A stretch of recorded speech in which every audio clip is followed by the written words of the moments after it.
Hello, and welcome to the keynote conversation of the May 2021 meeting of Race4Race. Our theme is politics. It's with great gratitude that we thank our sponsors who have made today's conversation possible. We would not be here without the generous support of the Moffitt Fund of Wellesley College's Medieval and Renaissance Studies program, and Brandeis University's Mandel Humanities Center, along with Brandeis's Classics Department, English Department, its program in Medieval and Renaissance Studies, and the offices of the Dean of Arts and Sciences, and the Provost. I am Cord Whitaker, member of the Race4Race Executive Board and Associate Professor of English and Creative Writing at Wellesley College. Our conversation will be led today by Professor Ayanna Thompson and will feature insights from Professor Ibram X. Kendi. Ayanna Thompson is Regents Professor of English at Arizona State University, and she is the director of the Arizona Center for Medieval and Renaissance Studies. She's the author of Blackface, just out from Bloomsbury mere days ago. Also the author of Shakespeare in the Theater, Peter Sellers, also from Arden, Bloomsbury. Teaching Shakespeare with Purpose, a student-centered approach, which she co-authored with Laura Torpti, also from Arden, Bloomsbury. Passing Strange, Shakespeare, Race, and Contemporary America. Performing Race and Torture on the Early Modern Stage. She wrote the new introduction for the revised Arden III Othello, and is the editor of the Cambridge Companion to Shakespeare and Race. Along with Wayward Macbeth, Intersections of Race and Performance, and Colorblind Shakespeare, New Perspectives on Race and Performance. She's currently collaborating with Curtis Perry on the Arden IV edition of Titus Andronicus. Professor Thompson is a Shakespeare Scholar in Residence at the Public Theater in New York. She currently chairs the Council of Scholars at Theater for a New Audience in Brooklyn, New York, serves on the board of Play on Shakespeare, and as a trustee on the board of the Royal Shakespeare Company. She's previously served on the board for Woolly Mammoth Theater in Washington, D.C. Professor Thompson is, perhaps most importantly of all those extremely important posts, she's the lead ingenitor of Race4Race, and we are forever grateful for her fearless leadership and tireless energy. Professor Ibram X. Kendi is the Andrew W. Mellon Professor in the Humanities at Boston University and the founding director of the Boston University Center for Anti-Racist Research. He is a contributing writer at The Atlantic and a CBS News racial justice contributor. Professor Kendi is also the 2020 through 2021 Francis B. Cashin Fellow at the Radcliffe Institute for Advanced Study at Harvard. He is the author of many books, including Stamped from the Beginning, The Definitive History of Racist Ideas in America, which won the National Book Award for Nonfiction, making him the youngest ever winner of that award. He has also authored 3 #1 New York Times bestsellers, How to Be an Anti-Racist, Stamped, Racism, Anti-Racism, and You, co-authored with Jason Reynolds, and Anti-Racist Baby, illustrated by Ashley Lukashevsky. His newer books are Be Anti-Racist, a journal for awareness, reflection, and action, and 400 Souls, a community history of African America, co-edited with Keisha Blaine, which will be out next February. In 2020, Time magazine named Professor Kendi as one of the 100 most influential people in the world. Today, I speak on behalf of the entire Race4Race board, many of whose members are on this call with us today, when I say it's our great pleasure to have with us one of the 100 most influential people in the world to offer the keynote conversation for the May 2021 meeting of what I like to believe is fast becoming one of the 100 most influential public intellectual symposia in the world. So without further ado, we will begin with questions from Professor Thompson for Professor Kendi. But as they arise, Race4Race board members should Feel free to either send me their questions in the chat or simply indicate to me that you have a question, and then I will call on them to unmute themselves and ask their questions of Professor Kendi directly. Thank you for being with us today. And now I'll hand things over to Professor Thompson. Thank you so much, Cord. That was a nice intro. And Ibram, it's so good to see you. Yes, it's so good to see you. Yeah, I feel like Cord needs to be either doing voiceovers or a nightly news anchor. I know. He's like one of those annoying people that has multiple skills, right? Yes. I'm just good at one thing, and he's probably good at, I'm hopeful, or at least I'm trying to be good at one thing. I think I'm good at half a thing. So I wanted to start by asking you, it's a minute, man. This is a hard minute. How are you doing, and what are you doing for self-care? So I think I'm doing okay. This is an overwhelming and traumatic time, particularly to be Black and to be aware and conscious of anti-Black racism and to love Black people. It is, I think it's a difficult time, because when you see people dying who could be your brother or sister or mother or father or son, or daughter, when you see people who are not being held accountable, I think it's hard, and so I can't really say that I'm taking great care of myself, because it's hard to take great care of yourself in these moments, but I'm trying. I know the feeling. People have been asking me, what are you doing for self-care? I'm like, I take a shower every day. It's like really basic. And the trauma is so overwhelming.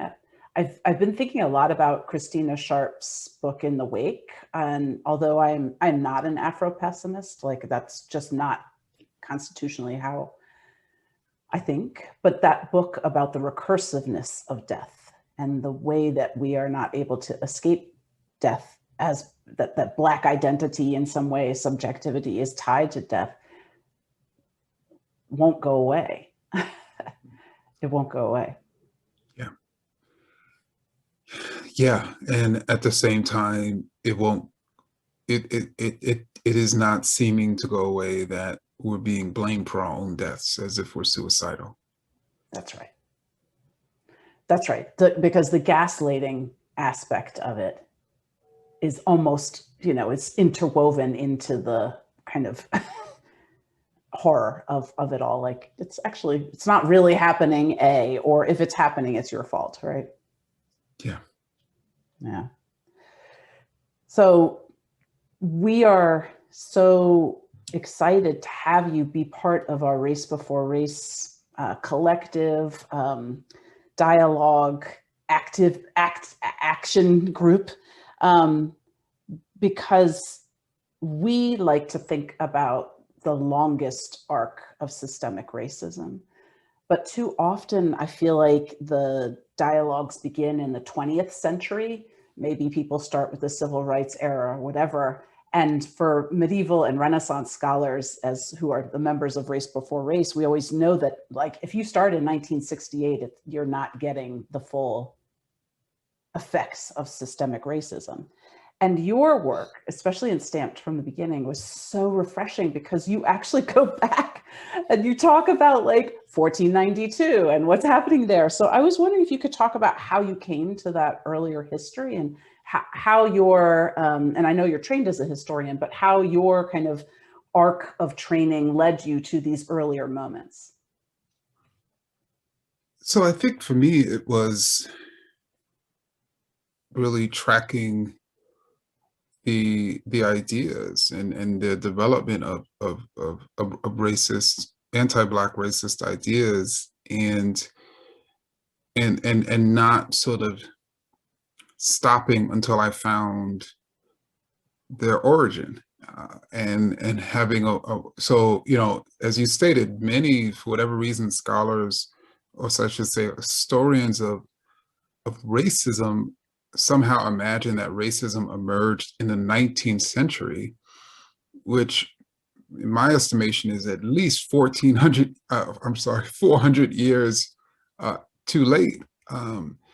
And so, you know, I think for me, it was just really, I saw, for instance, you know, people are familiar with the racist ideas in the 1600s, maybe, of British slave traders or Dutch slave traders. But where did they get these ideas from? And so then you start going back and you're like, whoa, who were the original transatlantic slave traders? Were the Portuguese, and who were the original slave holders? Were the Spanish. And so then you begin to see how the Portuguese intellectuals and even the Spanish intellectuals were considered the experts on Africa, that then, you know, British and French and Dutch intellectuals, if they wanted to understand and come to know these people, they felt that they had to go to the quote source, which for whatever reason wasn't African people. And so I just wanted to sort of figure out that source. And I felt that it would then also allow us as intellectuals and even as human beings to understand the emergence of racism itself. So it's hard to fight anything in which you don't even know where it came from. You can't even see the entirety of its roots. I mean, I couldn't agree more. And, you know, one of my standard jokes is, you know, if I'm talking to, you know, primarily people who work in critical race theory or African-American studies who are interested in anti-racist pedagogies or approaches, I'm like, if you're starting in 1968 or 1868, you're not getting the full portrait of systemic racism. You have to go back to the source. So I feel like I have a very similar trajectory to you about wanting to move backwards in time to figure out where this came from. Were your professors leading you that way? Were there courses or materials, or was this, you know, something that you felt like you were exploring on your own? It was largely something I explored on my own. I mean, as you know, there have been some, specifically as it relates to racist ideas, there have been some books that examine the 1600s or even the late 1500s. You know, White Over Black, you know, comes to mind, you know, as one book. But for the most part, you know, at least when I was conducting the research, the books that were tracking the history of, quote, scientific racism or racist ideas were simply not going there. And it's just striking, you know, to me. And there's so many parallels. I mean, you know, it was striking to me when you know, you take a person like John Pori, who, of course, many people know that it was in 1619 that these enslaved Africans arrived in Virginia, but people don't know that John Pori had just came over from England to be the secretary, and almost like what is now the House Speaker, you know, of the new Virginia legislator, and also was deeply connected to the governor of Virginia, and he was critical in setting the price of tobacco in advance of the arrival of these enslaved people. What people don't know about John Pori is in 1600 he translated Leo Africanus's 22 or 23 book. It was originally written in Latin into English. And it had already been translated, you know, into multiple sort of European languages. And this was the premier book, you know, of the 16th century in Europe on Africa. And then we don't even know whether Leo Africanus actually visited sub-Saharan Africa. He could have just been, and so Leo Africanus then really led me to Gomes Zerara and other sort of Portuguese thinkers. But you can see these connections, you know, if we only look at the people, it's bright as day. Yeah, yeah. It feels like my training was probably very similar to yours, in that the scholars I was working with were adamant that racism didn't exist until the Enlightenment. And I was like, that doesn't make, I don't understand. This doesn't make any sense. And so I remember reading Samuel Purchas's like travel narratives, which included the Pori translation of Leo Africanus, and Richard Hakluyt's travel narratives on the floor of the library as my fun reading. And at some point I realized, if this is my fun reading, maybe this should be what I do, right? Like, because I was like, these are the burning questions. So I guess my question to you is, how do we train people differently now if we really want to understand systemic racism and anti-Blackness in general, right? Anti-Black racism in general. How do we train people differently so that they aren't having to find these things out on their own, reading on the library floor by themselves? Oh, I mean, I think this history and certainly the study of the 13 of the really the 14th century, the 15th century, and the 16th century, and the 17th century has to be a foundational element of training on race, and even the, you know, obviously the modern world, and not only and this, we cannot start right with Enlightenment. I mean, what do you think Enlightenment thinkers, who do you think they were referencing? They were referencing folks with the scientific revolution, and who are those folks referencing, right? And so we you know, we have to sort of show that intellectual trajectory. I mean, even then, you know, it's fascinating. People talk about the debate during the Enlightenment over polygenesis and monogenesis. They were arguing over that in the 1600s, you know, and already it was just a new cast of characters. Or even people, I think for me, one of the most striking findings in terms of travel books, which I don't think we teach, I don't think we have really taught, particularly in the history of racism and even the history of racist ideology, the critical importance of those travel books. Yes. To the traveling of racist ideas. Like, I don't think that people understand from Richard Hakluyt, but I was also thinking about another thinker who, I'm forgetting his name, but he wrote a travel book, Englishman, I think it was published in 1578, in which he had traveled to, I think, Canada. I think it's, and he found that the people, the native folks he encountered in Canada were darker than the native folks down south.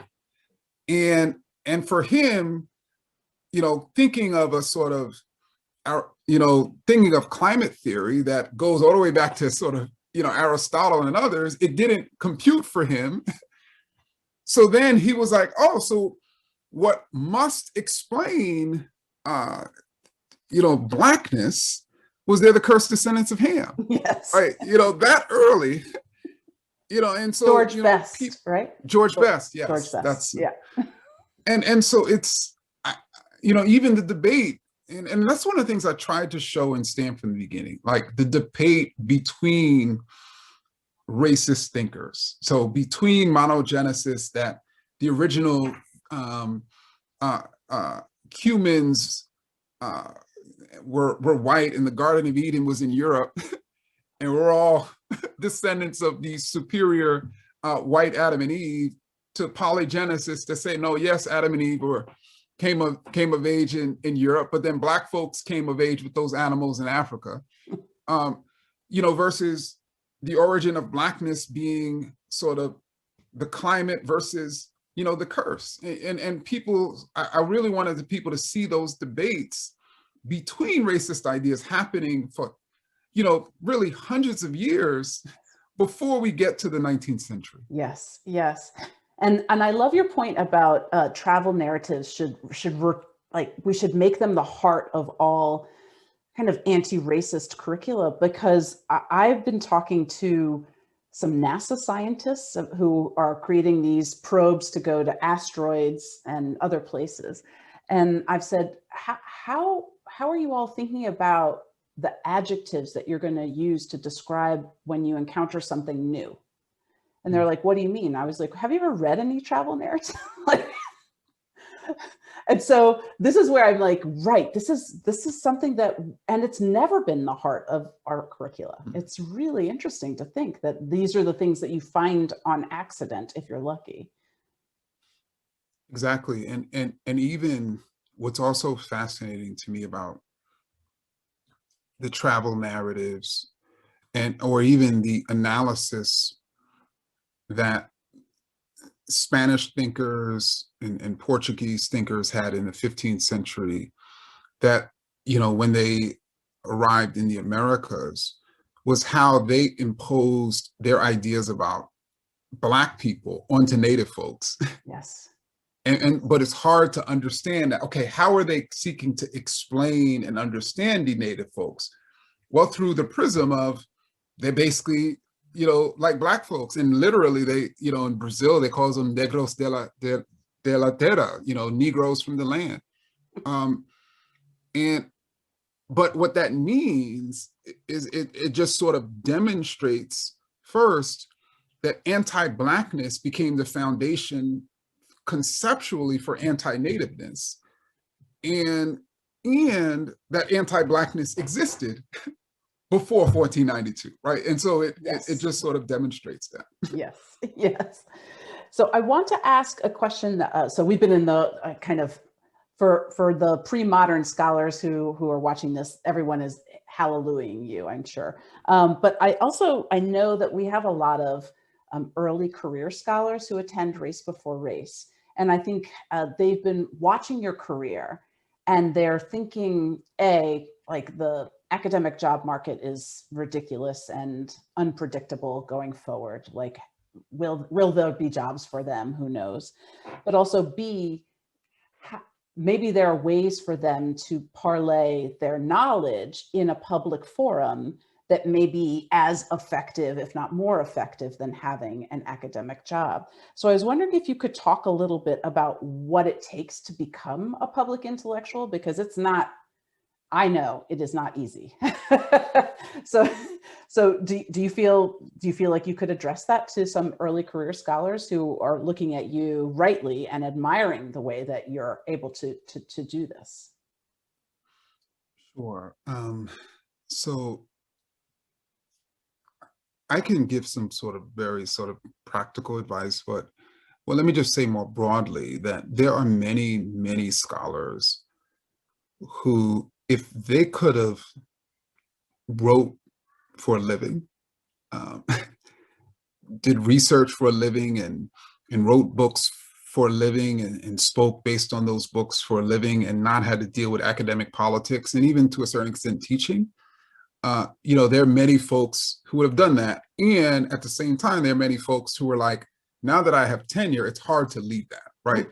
And so I'm saying that to say that if you're considering not going onto the tenure track, know that there are people who are on the tenure track or tenured who wish they could go back to your place right now and focus more so on, on writing, on developing their platform and so forth, and obviously, speaking. What I would say is, I think that there are a number of ways in which you could sort of potentially be a public intellectual. I think probably the most efficient way is to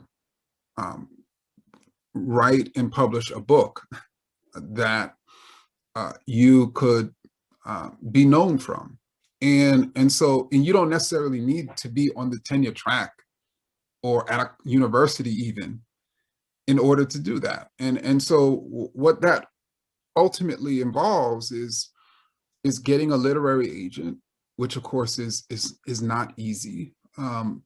But ultimately writing a book proposal, and then writing that book proposal and thinking about a project that would be accessible to everyday people. And so, but that doesn't necessarily mean you would try to dumb it down, because people don't want to read that. But you would use your research and scholarly expertise to clarify the complexities in a way that people can understand. And that people will appreciate that. And so really think about, okay, what's a book idea or what's a book I want to write that I think can also be accessible? And then you could presumably get an advance, of $50,000, $75,000, $100,000, that could, then tide you over for a year or 2 years, as you're writing, that book. That's obviously an ideal scenario, but I think in order to even get to that point, you're probably going to need to build your platform. And you can build, the beauty is now you can try to build platforms through social media, through having commentary on social media that people want to follow. You can build platforms there's so many online outlets that you can write from and potentially even get paid from. And so really it's doing that sort of together, can put you into a position in which you're writing books and speaking publicly about your research, but you're not necessarily having to deal with academic politics like the rest of us. Are you wishing you could go back in time? I think so. I mean, there are parts of me that I almost left the academy a few times. It's pretty rough. I feel like, I'm sure you don't know this about me, but I started off my life as an investment banker at Lehman Brothers in the very early 90s, which was like the whitest, malest place you could ever work. And I felt like the abuse and trauma I got there prepared me well for the academy. There's nothing. So I mean, it can be really rough, and it's like death by, like, it's many times it feels like they want to kill you by paper cut over and over and over again, so that you can't actually get to the bigger thoughts so you can't think strategically, so you can't think about the larger, bigger questions, so you don't actually try and tackle systemic issues, right? Yeah, exactly. And I mean, really the only, aside from being able to teach, if that's something a person really wants to do, and aside from being in a community, if you are in a community of scholars and intellectuals who you can really formally draw from, I mean, those two, and then obviously, job security. I mean, those are the only real three benefits. Everything else, I don't want to say everything else, but almost everything else, it likes downhill from there. Do you advise doctoral students or no? I have in the past. I'm not at BU currently because, focus more on directing. Yeah. Yeah. Well, I mourn that fact for the future of our field, but you are having a much larger impact with your public facing work. So I'm going to ask you one more question, then I'm going to open it up to the other board members, because I know they'll have lots of great questions too. But what are you working on now? What can we get a glimpse at what you're thinking about and where you hope your work is going in the future?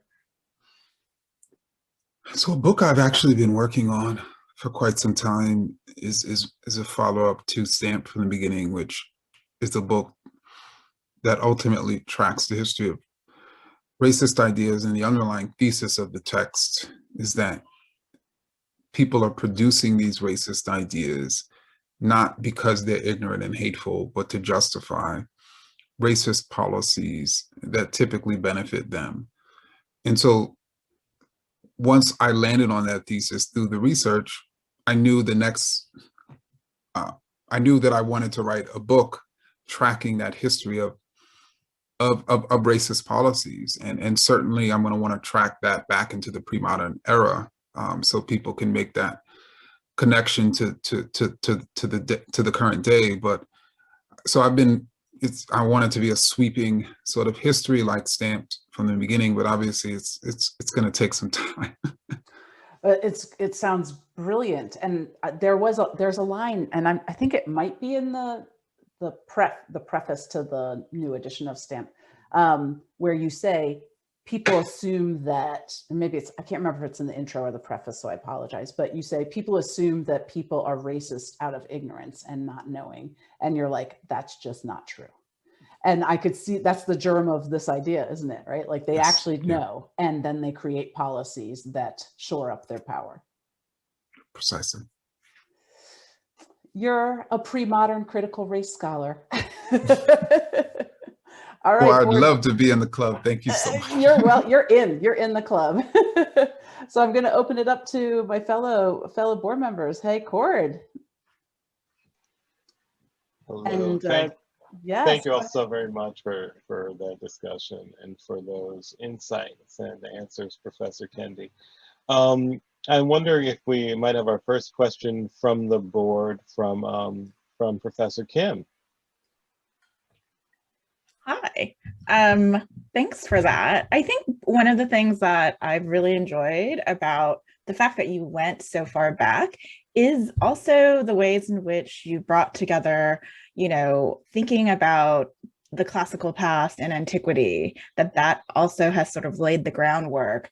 And then looped in with that, your conversation about what's going on, again, with travel writers, both Ibn Battuta and Ibn Khaldun, and the trans-Saharan, you know, history and West Africa, and basically the history of the Islamic world pre-1500, and how that also kind of feeds into this kind of larger trajectory. And I think, you know, we're still in that process of kind of working out what those strands are that really like bring to the fore what we see in the 15th century, where the Europeans are heading out into the Caribbean and to the Americas, and, you know, the importation of ideas of anti-Blackness and racialization, and also the transatlantic chattel slave trade.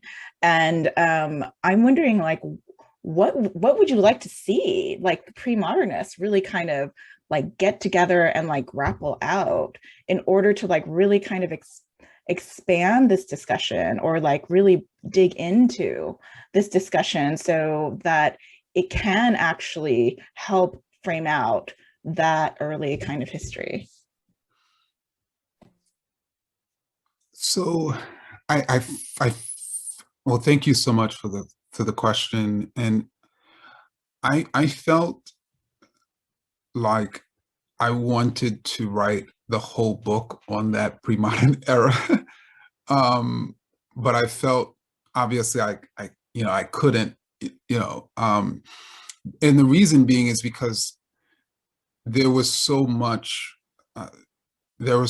connective tissue that I was seeing that I wasn't really able at the time to flesh out, or to change, or to draw connections to. And so to give an example, like even I hypothesize, and of course it could be wrong, that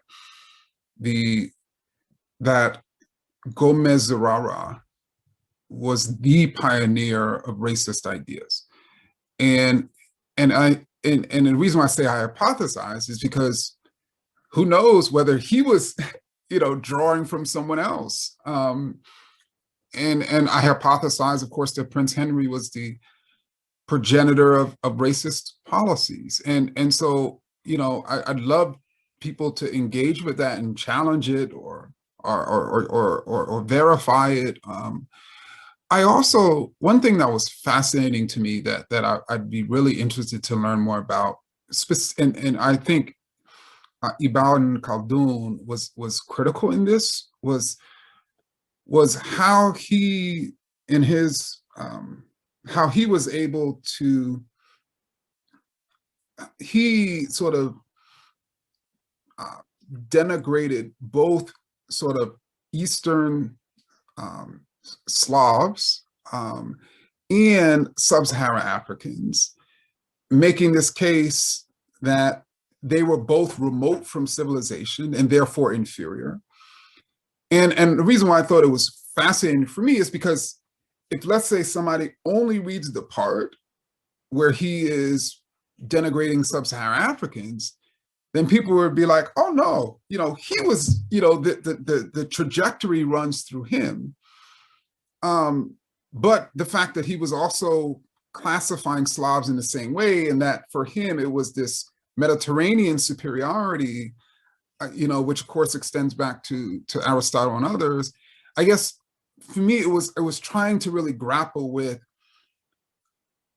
is it the case that that was not anti-Blackness because it was less about the sort of Blackness of the people and more about the remoteness from civilization, or was I wrong, right? And, like those types of things. And obviously there was and I wrote a little bit about how, the curse of Ham obviously is not, had been around for a few hundred years, but the case that I argue was that it didn't really sort of have power until the transatlantic slave trade. And so is that wrong, right? I'm just sort of talking out loud, these are the types of questions that I wish that I could have explored. I think at some point, for someone to write a whole biography of Gomez Zurara, who I think wherever we sort of land, I think he was a pivotal figure who I've, think that should be well known. I'm also being attacked by Portuguese scholars and thinkers and politicians who hate that we're talking about or potentially rooting racism there. But I'm just speaking out loud. I think maybe to just comment back about that, it is this kind of, I think it's this moment where I feel like, the trans-historical conversation is very important, as well as the sort of trans-geographic conversation. And we need to have spaces. And I mean, part of the reason Race4Race is interested in this is to have spaces where we can talk to different fields and also different areas and have these conversations and sort of like ask someone like Michael Gomez, who is starting to work on racialization and pre-modern, the Islamic Empire in West Africa, these questions, and ask also Mediterraneanists who are thinking about racialization, these questions, and kind of trying to get the pieces together, right? And I hear you about the very different national scholars or various different national formations wanting to, the backlash, right? You see it in the backlash to the 1619 project. You see it in the sort of what has happened in the UK with the Sewell report and the sort of like, oh, there's no racism. There was never any racism, You see it in these, these other kinds of, almost sort of like the bringing in of like the historical past as part of these larger national politics and conversations like happening now. And then, the fallout because then scholars are then gone after, or writers or, journalists who are like, no, you can't say X or Y. You can't, we're going to do a 1776 thing instead. And it's just like, oh God, we're gonna pretend or do a kind of whitewash or white innocence, like, redux of some sort, right? So I think there's something really interesting about this moment where to look at the longer histories of the past, but finally getting people in the room to kind of start to piece the jigsaw together, if that makes sense, to really see it. And for this conference, we actually have the classicists coming, and to see their piece is so interesting for me as a medievalist, because their conversations about race and racialization is interesting because, as you pointed out in your book, it is about that climate conversation. It is about the work of Heliodorus and this sort of organizing by geography thing going on.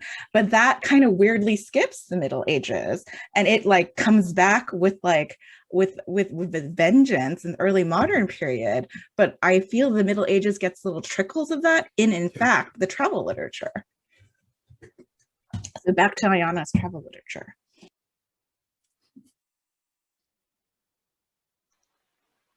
Thank you so much, Professor Kim. I think we have a question from Dr. Karen Cooper from London. Hi. Thank you for mentioning the Sewell report, Dorothy. So I'm working from the UK, and a part of the work that I do is working with actors at the Globe Theatre. And we're implementing our own anti-racist sort of retooling of our institution. And we've been working with actors over the last while. And I gave a talk to a group of actors who are starting rehearsals for Midsummer Night's Dream. And the shock in the room when I talked about Francis Drake and John Hawkins and the role that they played in the pre-modern era, it was traumatizing actually for those actors. And what it made me realize was exactly the point you and Ayana were talking about, which is that foundational education that just isn't happening in the curriculum in the UK. Yeah. And there's this campaign to make sure that the history of race and empire is in the curriculum, embedded in the curriculum here. But now, as Dorothy said, we have policymakers who have pushed back in a variety of ways.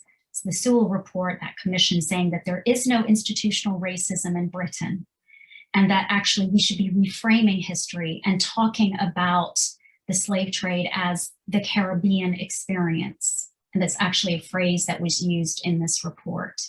At the same time, the culture department of our government has written to museums and said you will lose your funding if you start to remove statues from your collections. And the National Trust that look after all those wonderful properties around the country have been doing work looking at colonialism, the slave trade, and those properties. And they've been threatened with funding as well. So I suppose my question to you is, when you are trying to implement different approaches or anti-racist strategies in education, in the arts, in policy, how do you do that? How do you do anti-racism by stealth? Do you have to do it by stealth? What advice might you have to people here who are working really hard? And I know in the US you have the same sorts of backlash, depending on who's in government. But I'm just wondering if you had any thoughts about that. I know that's a huge question. So within the United States, during the segregated Jim Crow era, where you had these sort of segregated Black and white schools, and the Black schools had typically all Black teachers, but the curriculum was mandated by the segregationist sort of states and counties and school boards. And so what the Black teachers taught was what one scholar recently called the hidden curriculum. So they did in fact teach by stealth the truth of Black folks and the truth of, of history. But, and this was, obviously it was extremely stealth because, this was a regime, of course, that was held in place by violence and terror. So, and people could easily lose their jobs, but they were not going to teach these young people that there was something demonic and wrong with them, and everything about segregation is ordered by God, and the Civil War was the Northern War of aggression, and the white South suffered horribly, and Black folks, for some crazy reason, decided that they were going to vote and obtain office, but then the Ku Klux Klan freed Black folks and white folks, and everything's been great since. They were not going to teach that, right? So they indeed had to teach stealth, but then they also we're organizing politically, obviously to transform, the curriculum as well. And so I think that's, to me, what historically has been done all over the world is people would teach in a stealth manner and then organize politically so that the policies can be changed so that they can basically come out from the underground. Mm.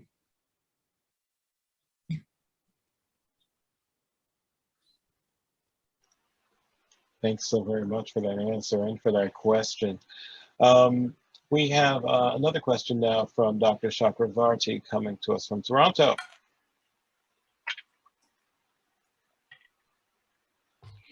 Thank you so much for that really brilliant and important conversation. And I apologize for going back to sort of the disciplinary architectures and mechanisms, the sort of death by paper cut version of this question. But one of the things that it's been so wonderful to hear about are these sort of long genealogies and histories of these ideologies and these ideas going back to the classical period and moving forward. And one of the things that I've been thinking about is how it's getting increasingly more difficult to do that work and to train others to do that work in an environment where humanities departments are being gutted, including and maybe especially classics departments. And I think about classics at Howard, for instance, and the sort of petition to save that department. I understand it's really the only one of its kind at an HBCU. So I'm wondering about the work of contesting those policies, if that work can be done. And I think about it in particular because, of course, Race4Race as a collective, we're sort of interested in these genealogies and these histories and in recovering them and sort of bringing them to light. But we're also really invested in questions of access, of pipelines, of bringing people into the field. So how do we contest both the structural gatekeeping as a collective of fields, as a collective of scholars, at the same time as this kind of attack on the humanities, which is systemically going to limit the opportunities for scholars interested in these questions and interested in these histories to be able to do that work and to bring that to the rest of the world, really? And can we? No, I think that's an important question, and what's striking to me. So there are scholars, medieval scholars and scholars of the classics who do not want us to be having this conversation right now, who say, oh, what are you talking about? Like, racism started in the 1800s, right?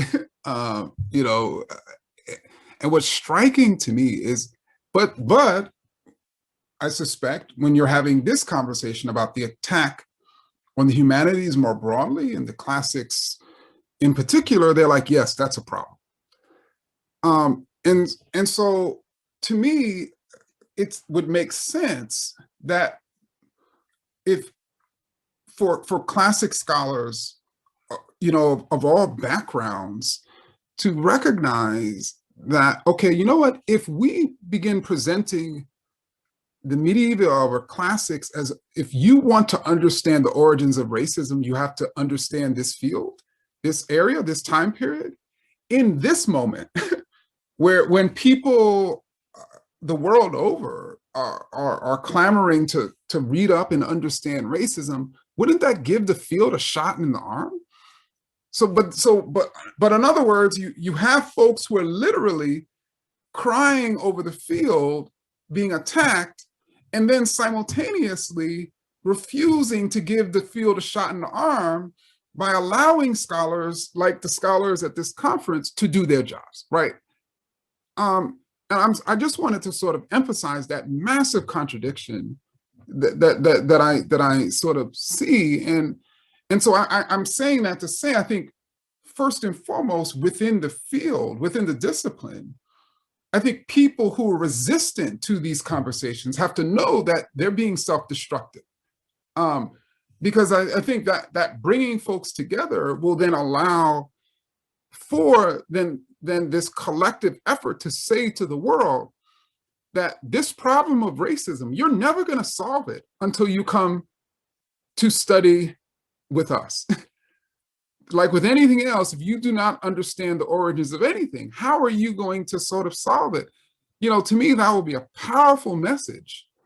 That, and even at a school like Howard, you know, or at any other HBCU, you know, you can't be a place in which students are going to seek to understand anti-Blackness and anti-racism and not support the classics. Like that's counterintuitive. Thank you. Thank you. Thank you very much for that question and that answer. Perhaps I'll ask one question here in the interest of bringing us back around, hopefully, to one of the topics we began with, the matter of self-care. You know, and I'm going to do it through a bit of a circuitous means, but you've talked a lot about Zurara, and one of the reasons that I really locate the end of what I call medieval race thinking and the beginnings of modern racial ideology in the 15th century has to do with the way that Zurara describes the kidnapped people being disembarked off ships at Lagos. And he toggles back and forth between sympathy and really seeming to understand, you know, their plight as humans, and then looking at them as commodities who are going to be politically useful for the rise of the Portuguese Empire. And then he goes back and forth, you know, in these two ways. And I look at those as really him sitting on the fulcrum of a more medievally globalist church, church-laden view of church hegemonic view of wanting to enfold the whole globe, right? All of Asia, Africa, and Europe. And then on the other side, something that's much more in line with what comes to be New World colonialism and ultimately chattel slavery. But this, seeing the work that's being done to dehumanize people, when my students are reading those texts, when they're reading Zurara, when they're reading other texts where you can really see the nuts and bolts of dehumanization in action, they do express a certain kind of trauma, not new trauma, but trauma that reconnects with the everyday traumas that they've experienced, that they, by and large had been taught were just part of modern race post-Enlightenment. And now they're seeing it in a much longer history, which seems to give it more weight and more power and become, increasingly traumatizing. And so they asked me, they say, Professor Whitaker, how do you read this stuff? How do you do this? And, I have my answers for them. But when you couple that with, the weight of the fact that, I often go back to Du Bois talking about, being 19th century people struggling in the eddies of the 15th century. I often think of, of other folks who recognize the length and depth of that history. What kind of strategies do you suggest for students, for thinkers who, by engaging with the long and deep history of race, find themselves experiencing or re-experiencing forms of trauma that they could, perhaps, might feel like they would do a little better with if they did just cordon it off into modernity, post-Enlightenment, or post-1860s, or post-1960s. So what I did not do when I was reading through those texts for Stamp in the beginning is I don't feel as if I spent enough time just talking about what I was reading and really verbalizing the trauma that I was feeling. I tried to keep it all in,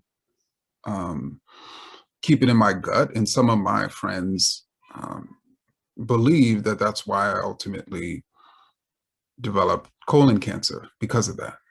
And so I'm saying that because I think it's critically important for students, for all of us, to ensure that we are releasing it. Like, we're not trying to keep it in. That's why we don't keep in food, right? It goes out. So to make sure the trash is going out where it needs to go. And the way that can be done is through us verbalizing how we're feeling, how crazy, how demonic, how whatever it is that we're reading to other people, or even out loud to ourselves. I just think that is critically important for us to do. And indeed, Zurara, the other thing I thought was fascinating about his writings was, unlike previous thinkers, he clearly recognized that there were different ethnic groups with different skin colors that were captured and, of course, brought. But he referenced and described these different peoples as one people. And I think that was, I hadn't really come across another thinker that did that until, Zurara. And I know, I agree with you that when my students have read some of his work, they had the same, like, so this has been going on for at least 600 years. Like, I could deal with 200 or 300 years. You're talking 600 years, it's never going to end. And then the never going to end is, leads to, like, I'm in a relationship that I'm never going to be able to get out of, and it's abusive, and it leads to, but for me, I also try to explain that, how are you going to end something if you don't know where it started? Right. And so that's why you're having to deal with this, and without healing without pain, there is no healing.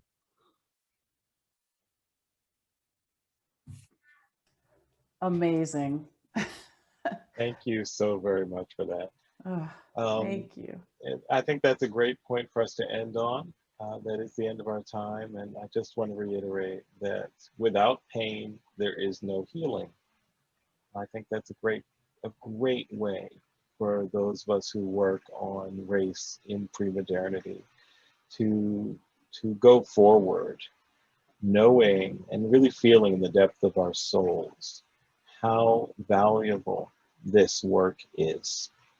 So thank you again to our lead interviewer today, Professor Thompson, and thanks so very much for being with us, Professor Kendi. This has been absolutely wonderful. Of course, thank y'all so much. Y'all take care. And you have to promise that when we convene in person again, that you'll join us. Come join our pre-modern group, all right? All right, sounds great. Thank You you are so one of much, us Ayana. Take care, Court. And Court, I'll hopefully look up in a few weeks and see you hosting Jeopardy. All right, take care. I'll take it. All right, thank you. Thank you. Thanks so much.